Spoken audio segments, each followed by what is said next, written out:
کی محمد سے وفا تو نے تو ہم تیرے ہیں،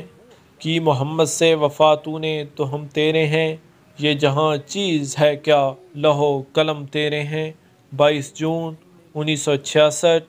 55 سالہ صوبہ پنجاب ضلع اٹک کے ایک گاؤں لال خان کے ہاں پیدا ہونے والا یہ عاشق کے رسول،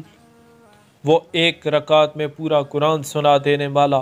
صحابہ کی شان بیان کرنے والا، وہ علم و حکمت کا پیکر، وہ رسول اللہ صلی اللہ علیہ وسلم کا نوکر، کبھی نرم گوشہ کبھی سخت الفاظ۔ اب کون آواز اٹھائے گا کشمیر کے لیے، اب کون آواز اٹھائے گا شام، عراق اور فلسطین برما کی بہنوں کی عزت اور آزادی کے لیے،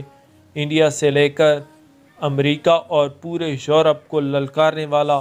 تصوف کو بیان کرنے والا، وہ اقبال کی شاعری کا دیوانہ، ناموس رسالت ختم نبوت پہ پہرا دینے والا، امت مسلمہ سمیت نوجوانوں کو مصطفیٰ صلی اللہ علیہ وسلم کی محبت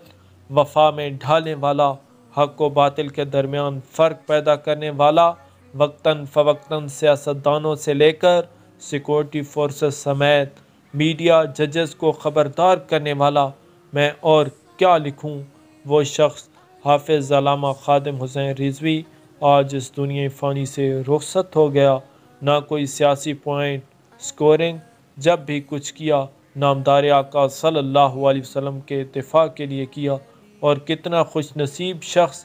کہ اپنی زندگی کے آخری ایام بھی سرور کونین، شاہ دو جہاں، ختم النبیین، خاتم المرسلین، نبی آخر الزمان صلی اللہ علیہ وآلہ وسلم کی حرمت اور دفاع کرتے ہوئے اس دنیا فانی سے کوچ کر گیا۔ ہر کسی کو اختلاف ضرور ہوگا، اکثر اوقات سخت الفاظ کا استعمال کرنے والا یہ مرد مجاہد، مگر اس شخص کی نیت پہ شک نہیں کیا جا سکتا۔ کچھ لوگ کہتے ہیں سیاسی پوائنٹ سکورنگ کے لیے سب کچھ ہوتا ہے۔ ایک دفعہ بابا جی نے فرمایا تھا، صرف حکومت وقت اجازت دے، کشمیر کی آزادی کے لیے پاک فوج اور مجاہدین کے ساتھ میں بھی شامل ہوں گا، اور سب سے آگے میں ہوں گا، سب سے پہلے میں خود کو پیش کروں گا۔ کسی عالم یا سیاستدان نے آج تک ایسا کچھ کہا ہو؟ اصل معنوں میں ختم نبوت پہ پہرا دیا اور پہرا دینا بھی سکھایا، بتایا گیا ہمیں۔ اگر دل میں عشق رسول صلی اللہ علیہ وسلم نہیں تو کچھ بھی نہیں۔ لکھنے بیٹھوں تو شاہد الفاظ ختم ہونے کا نام نہ لیں۔ معذور تھا، مگر دفاع رسول صلی اللہ علیہ وسلم کے لیے معذوری کا بہانہ نہ بنایا۔ جب بھی کوئی آقا صلی اللہ علیہ وسلم کی شان میں گستاخی یا سخت زبان استعمال کرتا تو منہ توڑ جواب دیتا۔ دفاع رسول صلی اللہ علیہ وآلہ وسلم میں زندگی گزارنے والا یہ شخص